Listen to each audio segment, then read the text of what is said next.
What is up, everybody, and welcome to my channel. Man, what a night in the NBA on Friday, December 12th. We had superstar duels, we had rookies breaking out, we had absolute team domination. It was wild. We're going to break down all the biggest moments for you. Hey, if you love NBA action, do me a favor, hit that like button, share this with a friend, and make sure you're subscribed. Let's get into it. So, with a full slate of games and so much happening all at once, what were the stories that really mattered? The ones everyone's going to be talking about this weekend? Well, don't worry, we've cut through all the noise to bring you the headlines you absolutely need to know. All right, here's the game plan. We're going to kick things off with the insane star power we saw in Dallas. Then we'll stick with that same game to talk about a rookie who totally stole the show. After that, we're heading over to Detroit for an offensive explosion, and finally, we'll tell you what you need to watch next. Okay, our first big story takes us to Dallas, where the Mavericks hosted the Brooklyn Nets. And this game, really, it was all about two things: a ridiculous duel between superstars and one heck of a comeback in the second half. So, the Mavericks ended up taking the win at home 119 to 111. But that final score, man, it does not even begin to tell the whole story here. To get this win, Dallas had to really dig deep and fight their way back after being down big.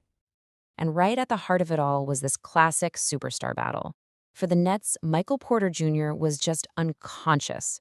He dropped 34 points, which was his fourth straight game with 30 or more points. That's a career first for him.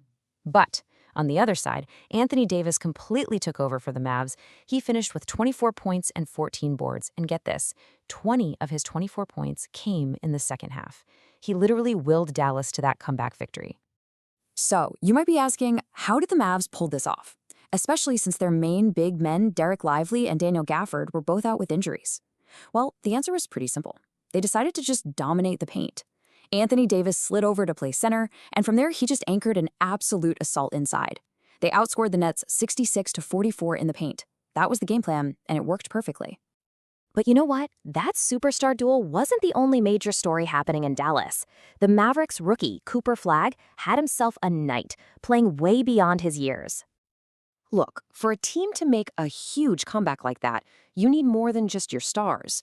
You need other guys to step up big time. And that's exactly what Cooper Flagg, the #1 pick, did. He wasn't just some role player out there. He was a huge reason why the Mavericks actually won this game. I mean, just look at this stat line. It was awesome. 22 points, and he was super efficient, shooting 10 for 16 from the field. Plus, he dished out a team-high 8 assists. He came out firing, too, scoring 12 points in the first quarter alone. This was a true breakout performance on a night when his team needed every single bit of it. Okay, for our third headline, we're going to shift gears. We're going from a close, hard-fought comeback to, well, an absolute blowout.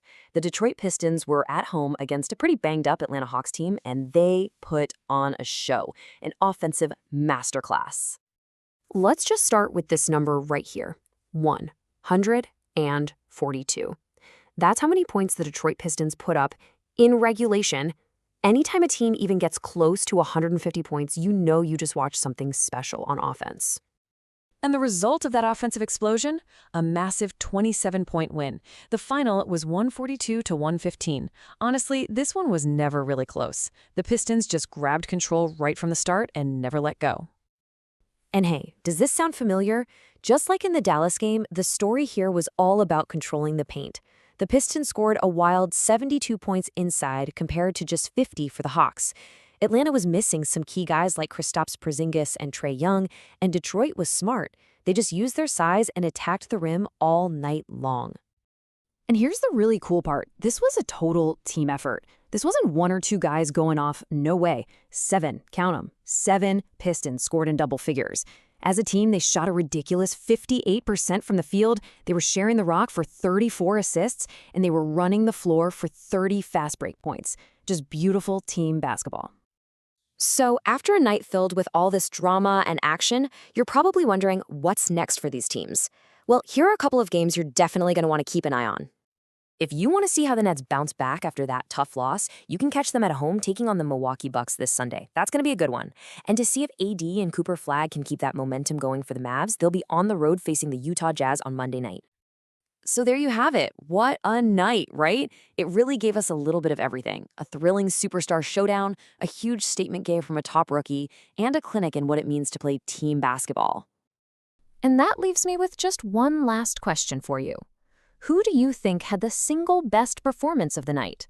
Was it Anthony Davis and his second-half takeover? Was it Michael Porter Jr. continuing his insane scoring streak? Cooper Flagg's big breakout game? Or was it just the entire Pistons team and their perfect performance? Let me know what you think down in the comments. Thanks so much for hanging out with me on my channel.